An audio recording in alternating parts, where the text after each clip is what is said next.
ఇవన్నీ కూడా 7 సంవత్సరాల లోపు జైలు శిక్ష పడేటువంటి అవకాశం, ఆస్కారం ఉన్నటువంటి సెక్షన్స్.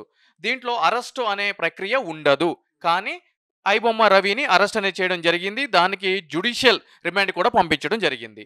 సో, నాకు తెలిసిన విషయం ఏంటి అనంటే గనక దీంట్లో అతను పంపియడానికి 111 బిఎన్ఎస్ సెక్షన్ అంటే ఆర్గనైజ్డ్ క్రైమ్ అనేది ఒక సెక్షన్ పెట్టారు. అది 10 సంవత్సరాల వరకు కూడా శిక్ష పడే అవకాశం ఉంది కాబట్టి దాంట్లో రిమాండ్ చేశారు అని చెప్పి వార్తలొస్తున్నాయి. ఒకవేళ అదే నిజమైతే గనక ఈ 111 సెక్షన్ పెట్టడానికి కూడా ఎటువంటి అర్హత పోలీసు వాళ్ళకి లేదు. ఎందుకు అనంటే గనక 111 అనే సెక్షన్ పెట్టాలి అంటే గనక ఆల్రెడీ ఆ యొక్క వ్యక్తి గతంలో 2 నేరాలు చేసి, ఆ 2 నేరాలకి సంబంధించిన పోలీసులు ఏదైతే గనక ఛార్జ్ షీట్ ఉంటదో, ఛార్జ్ షీట్ సంబంధించిన కోర్టులో వేసి, ఆ కోర్టు దాన్ని ఆమోదించి కాగ్నిజెన్స్ తీసుకుంటేనే ఆ సెక్షన్ పెట్టాలని చెప్పని అంటుంది. సో, మొత్తం ప్రొసీజర్ కూడా ల్యాప్స్ ఉంది.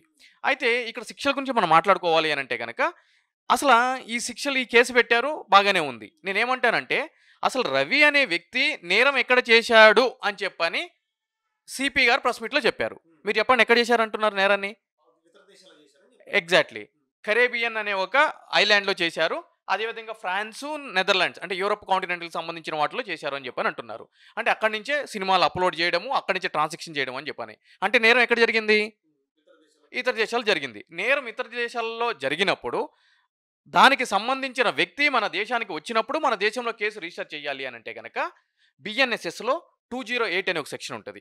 దాని ప్రకారం ఏంటి అనంటే గనక కేంద్ర ప్రభుత్వం యొక్క ముందస్తు అనుమతి తీసుకున్న తర్వాత ఇతర దేశాల్లో జరిగినటువంటి నేరాలకు సంబంధించి ఇక్కడ కేసు అనేది రిజిస్టర్ చేయాలి అనేది ప్రాథమికమైన చట్టం.